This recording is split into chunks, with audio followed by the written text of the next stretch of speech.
Oke. Nah, oke, lanjut lagi. Ya ini agak kepotong sampai JSON tapi nggak apa-apa. Jadi JSON itu apa?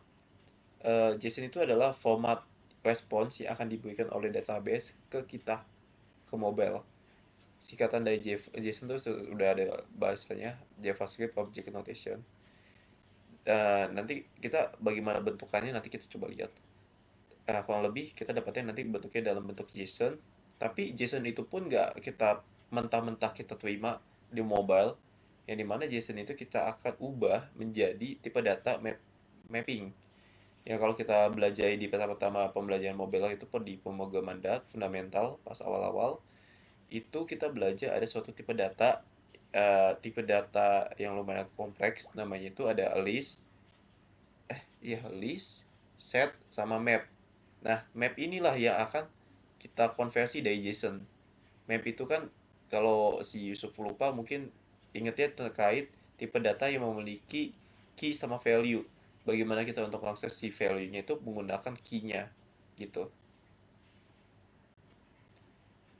Nah, ini tadi HTTP, bla bla bla blanya. Nah, oke. Kita di mobile pun ada framework-nya nih untuk memudahkan kita untuk mengakses menggunakan mengkonsum ataupun berkomunikasi dengan HTTP. Nama package-nya juga namanya HTTP. Nah, kalau Yusuf mau lihat bisa buka ke pubdev. Nah, nanti kalau di pubdev tinggal cari aja HTTP. Sebenarnya ada lain selain HTTP. Ada yang bisa pakai namanya Dio. Nah, ini tapi kalau Dio ini lumayan agak advance. Sebenarnya banyak yang bilang juga HTTP udah lebih dari cukup sih untuk komunikasi dengan API. Jadi HTTP is more than enough sih. Nah, ini dokumentasinya bisa Yusuf baca-baca. Kalau Yusuf pengen baca, nih bisa dicek di sini. Nah, kita akan melakukan study case. Ini mana di sini study case-nya itu kita pakai API public. Nah, kalau kita sebagai mobile developer nggak mau ngebuat si API-nya nih, untuk kita belajar, banyak di luar sana itu API gratis. Coba Yusuf saya aja API public gitu. API public itu akan agak banyak banget API yang bisa kita konsum secara gratis. Nah, di sini kita coba pakai API public dengan ini API public namanya request. Nah, ini kayak agak ribet karena kita harus ngambil get free fake data API key. Apa? Bentar, gue mager nih. Request v1 SP. Oh, API key-nya request v1. Wait. Ini ya namanya juga gratis. Pasti ada keterbatasan yang dimana kita disuruh visualisasikan. Coba mana sih? Ini kok nggak kebuka-buka sih, mana ya?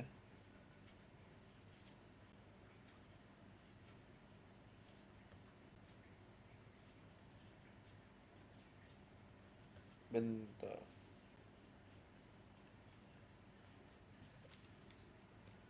Ini nih paling malas ya kalau punya dokumentasi punya nemu APA tapi kok nggak ada dokumentasi bagusnya.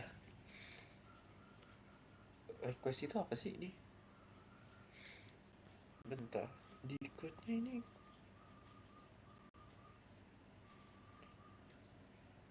list user single user list user single. Oke. Ini kayaknya cuma aplikasi itu deh.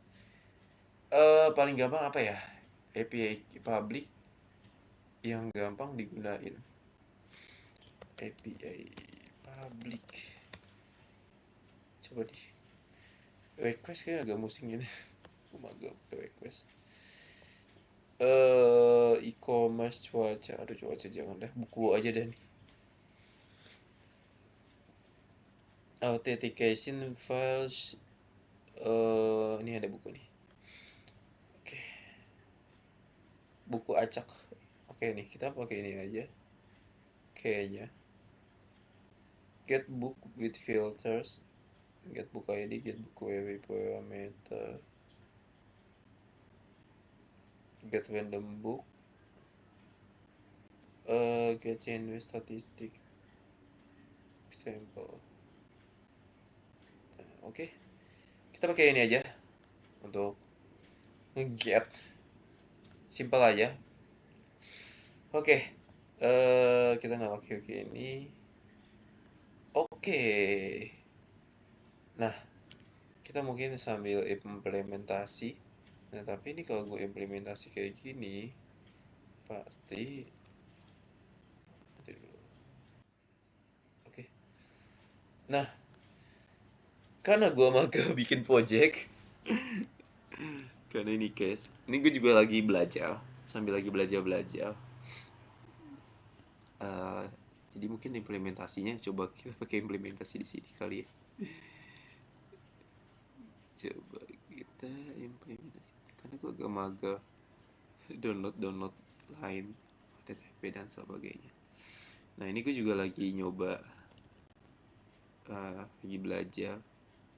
Nah ini pakai API juga. API-nya itu dia ngambil get-nya itu dari disediain oleh kalau Yusuf belajar di decoding. Nah dia pakai di sini. Nah ini sebagai penggambaran aja ke Yusuf untuk implementasinya.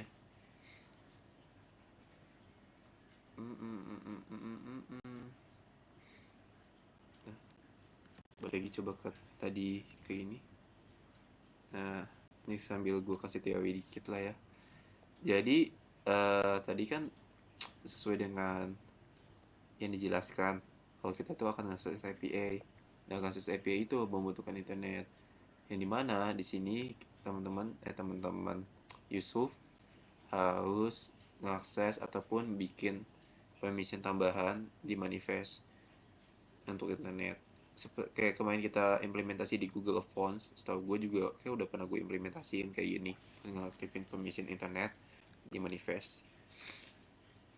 Nah, kita F5. Oke. Nah, kalau udah seharusnya tinggal nih. Nah, tinggal langsung kita cache-in sih. Nah, gimana bentukan tadi response JSON object notation-nya itu kurang lebih kayak gini. Nah kalau Yusuf lihat ini memang agak sedikit berantakan, tapi pada dasarnya ini disebutnya JSON object notation, yang dimana bisa dilihat di sini tuh diawalin oleh tanda kurung awal atau objek. Nah si objek ini dia itu ada beberapa data. Nah datanya ini ini kayak tadi yang kayak mapping, ada key sama value. Jadi key-nya ini ada key namanya books dengan pencet lagi. Dengan dia memiliki suatu list atau value-nya itu ada list. Ini mana di dalam ini nih ada banyak buku. Ada buku yang pertama nih, objek pertama. Ini objek pertama sampai sini. Nah, ini objek pertama. Ada namanya Mystical Office. Tuh ada banyak lah ya file-nya.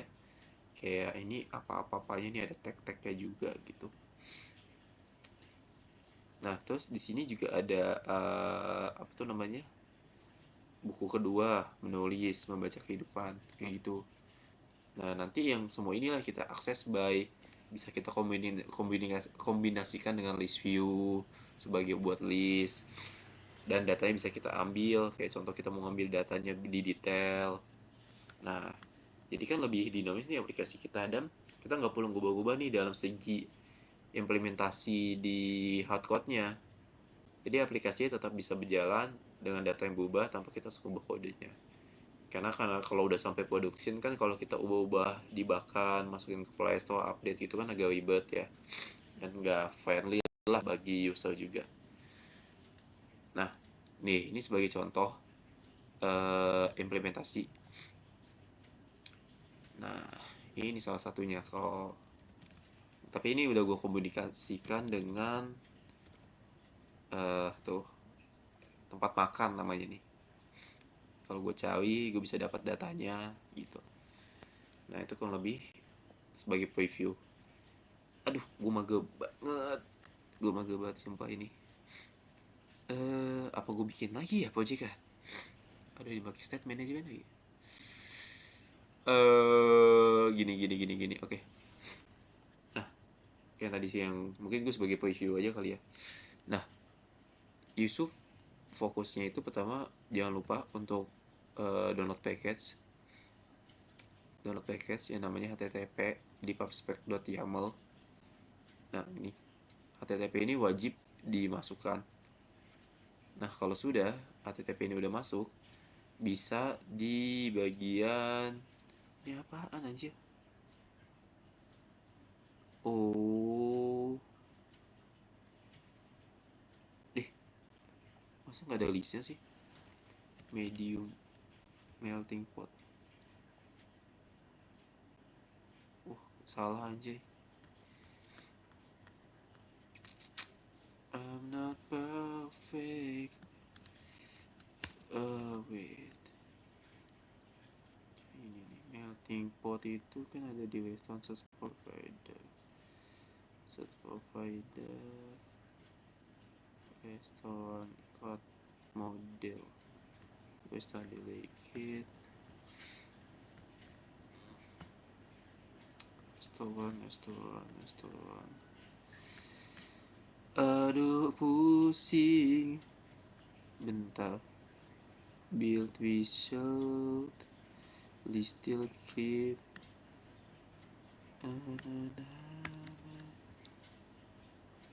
Oke. Ini harus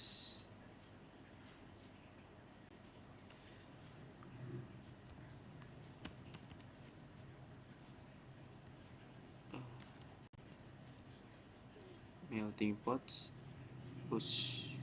Nah. Oke. Lanjut lagi. Jadi kalau udah si Yusuf lihat, nih Yusuf jangan pusing sama lihat ini gue ya. Ya ini agak gue lagi belajar aja. Nah, apa yang harus dilakukan setelah tadi udah download HTTP? Biasanya kita bikin suatu, kalau gue pribadi ya, yang gue pelajarin, kita bikin suatu folder namanya data. Contohnya kayak gini. Folder data ini biasanya terdiri dari dua hal, yaitu ada suatu folder namanya models. Nah, models ini buat apa? Nanti gue jelasin. Tapi kita akan fokus ke satu file namanya API ini, api.dap. Namanya bebas, biasanya ada yang nulis cuma API, ada yang nulisnya API service. Nah, itu bebas. Nah, di dalam API ini biasanya gue ngeset suatu apa ya bisa dibilang ya, yang penting-pentingnya aja sih. Jadi gue bikin customisasi suatu function yang dimana untuk ngeset, bukan ngeset sih, bisa dibilang apa sih bahasanya ya, bikin template atau framework untuk bisa gue panggil beberapa kali kan suatu function itu, yang bisa apa ya bahasanya, bisa bukan visualisasikan sih, bisa mewakilkan kali ya, mewakilkan suatu fungsi, mewakilkan suatu fungsi, suatu metode. Jadi kan kayak ini gue nggak dijelasin juga di PPT. Jadi HTTP itu sebenarnya ada banyak cara metode untuk kita mengakses suatu API. Tapi biasanya itu dua yang sering kepake. Yang dasarnya 4, asalnya lebih dari 4, tapi biasa gue pakai cuma 2. Yang pertama itu ada post sama get. Post itu ketika kita pengen ngirim suatu data baru ke API. Jadi kita kirim datanya itu kayak teks, gambar, dan lain sebagainya, lalu disimpan di database. Nah, biasanya dapat respons juga tuh dalam proses pengirimannya, apakah berhasil atau kagak. Nah, dan kedua itu biasa yang kepake itu di gua, itu get. Nah, seperti contoh kayak tadi itu gua nge-get data. Nah, biasanya itu gua nge-request by API, meminta ke database atau ke API dulu datanya, lalu diberikan responsnya.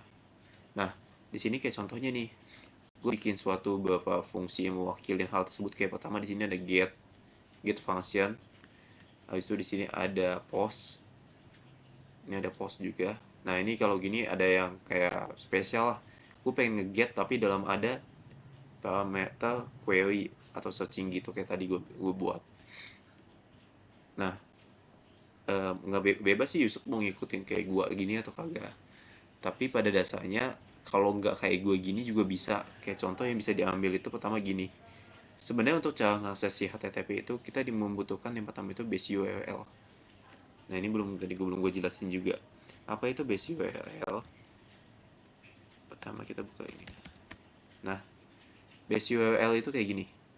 Dia itu link atau URL di suatu web, di suatu ya buat akses si API-nya itu disebutnya base URL. Kenapa? Karena dia nggak bakal berubah-ubah. Semua API yang di set itu tidak akan berubah-ubah. Kayak contoh tadi nih, kita akan ada namanya di buku acak ini. Di buku acak ini kan ada beberapa endpoint. Endpoint itu apa ya? Endpoint itu yang ngebedain suatu API sih. Intinya itu lagi buat endpoint ya. Kayak contoh ini get books with filters. Nah, base URL-nya tuh selalu depannya pasti buku acak, bla bla bla, heroku.com, API1, dan sampai sini. Yang belakangnya ini adalah suatu endpoint. Nih, dia kan suatu filter. Tuh. Kalau kita cek yang lain deh, getbook by ID. Pasti depannya sama, ada sampai sini v1. Baru dia pakai ada endpointnya di belakangnya kayak gini. book/id. Semuanya pasti sama. v1 endpointnya pasti belakangnya gini. Ini pakai query parameter. Gitu. Nah, itu kurang lebih apa bedanya namanya dengan apa namanya? Suatu apa sih tadi gue ngomong ya itulah suatu base URL sama endpoint. Nah, balik lagi ke API tadi gue buat. Nah, di sini cara makanya gampang HTTP itu. Tapi yang kita harus sadarin proses kita melakukan akses ke API itu dia bersifat asinkronus.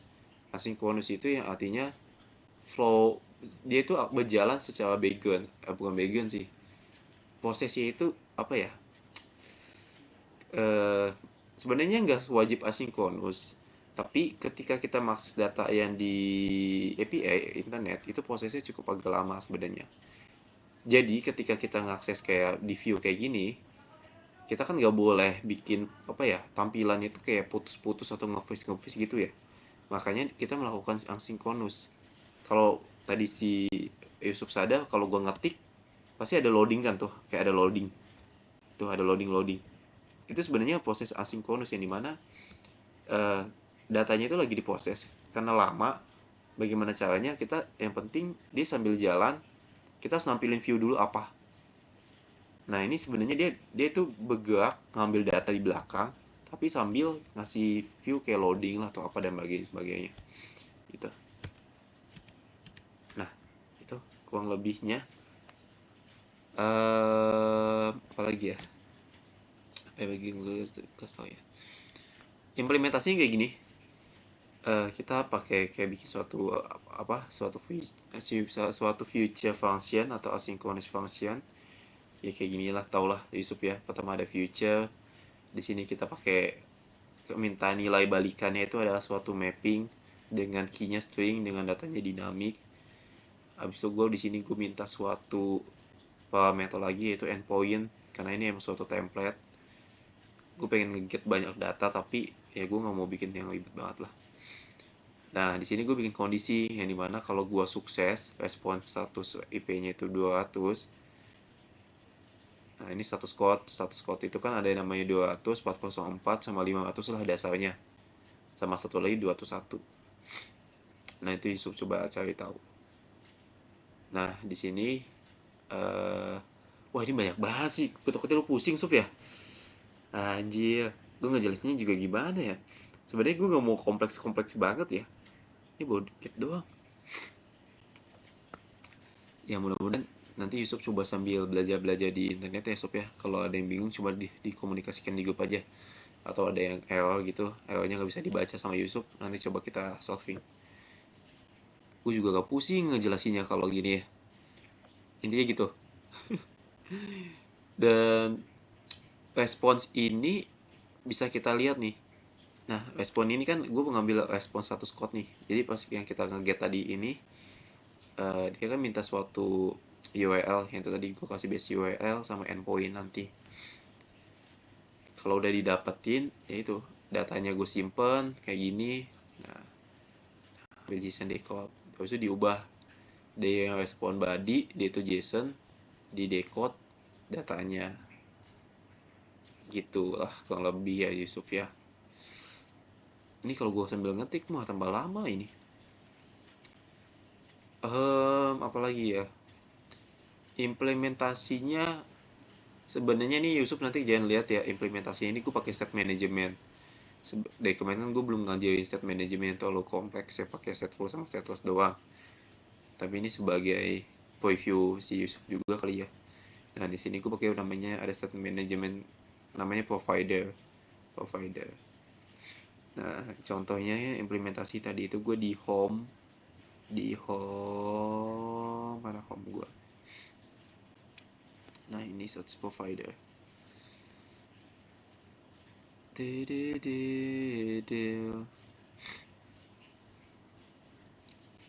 Bentar ya. I'm just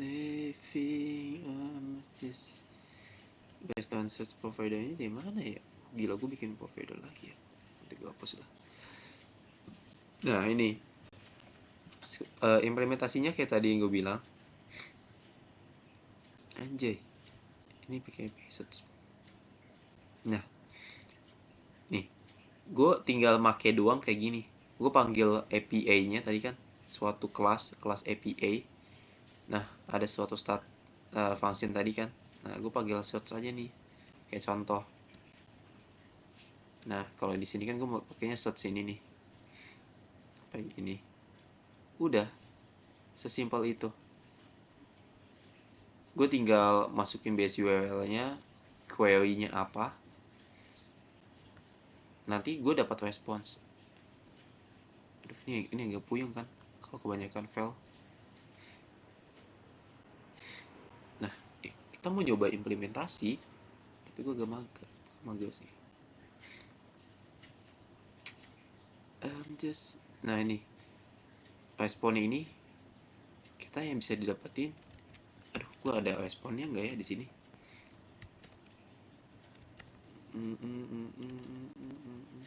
Nah, contohnya kalau di gue kan gue pakai decoding. Nah, responnya itu gini nih sebenarnya nih.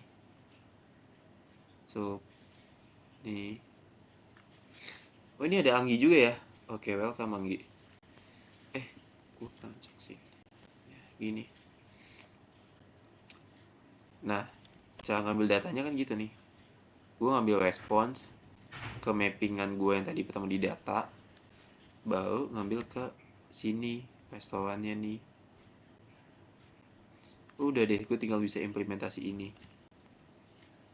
gitu. Emang agak pusing kalau dibaca. Pusing banget sih, gue juga akuin itu. Tapi kurang lebih kayak gitu. Implementasinya bagaimana bang? Ya ini karena gue pakai state management, jadi gue misahin logika UI sama ini kan logika bisnis atau logika UI, bukan yang di UI-nya ya. Kalau di UI-nya, user interface-nya, ya tadi kalau gue masuk ke restaurant search delegate ini gue tinggal ngambil datanya nih. Gue pakai konsum gue nggak salah untuk ada itunya. Nah ini dah, ketika our set empty, mana sih hasil datanya? Oh ini dia tuh. Udah tuh gue ngambil search result kan list by index. Udah deh, habis itu tinggal gue masukin ke restoran search result. Nah, gunanya model itu tadi apa? Simple. Jadi kan model itu kan awalnya tuh bentuknya kayak gini nih, yang JSON kayak gini. Gue ubah menjadi kayak gini. Supaya apa? Dia ini kan gue mapping jadi map string dinamik supaya mudah. Jadi gue nggak perlu kayak tadi lah, kayak contoh gue pengen ngambil data, gue harus kayak restoran, restoran anjay nggak bisa diambil cok. Restoran data, kok gue salah sih nih tulisannya. Restoran data, abis itu kayak di sini kalau pilihannya di sini ada nama, gue harus ngambilnya jadi nama. Nah ini kan terkadang salah juga nih ngetiknya. Ini kayak cara ngambilnya gini kan, kalau mapping kita harus ngambil key-nya. Nah di sini lebih simple. Jadi kayak nih, gue pengen ngambil nama kayak tadi, restoran, nama. Nah udah ini doang. Dan ini biar menghindari kesalahan kayak tipe-tipe kayak tadi. Nah itulah gunanya kita ubah JSON ini jadi objek model kayak contoh ini. Nah ini bagaimana cara ngebuat kayak gini model. Sebenarnya ada banyak cara. Kita ada nama websitenya, quick type. Nah ini bisa pakai ini. Jadi objek yang ini JSON-nya tinggal dimasukkan. Nah ini JSON. Bentar, tinggal language-nya diubah jadi Dart. Nah ini null safety aja. Udah deh, ini bisa kita pakai. Nah ini tinggal bebas sih, kayak restoran buku response. Nah bisa gini juga. Udah deh, bisa kita ambil nih kelasnya nih gitu. Tapi kalau lebih gampang biasanya kalau gue ChatGPT. Kalau mau lebih gampang tinggal gue ChatGPT minta buat jadi model JSON. Biasanya kalau gue gitu, kalau gue udah mager atau gimana, tulis aja buatkan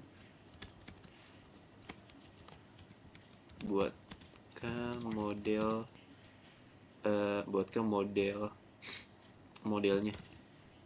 Kalau pakai Flutter dia belum pertama kali, karena gue udah pernah ngecat pakai gini, dia sudah paham sih.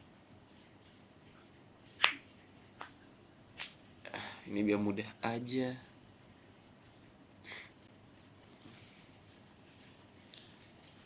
Nah gini, udah deh itu jadi responsnya.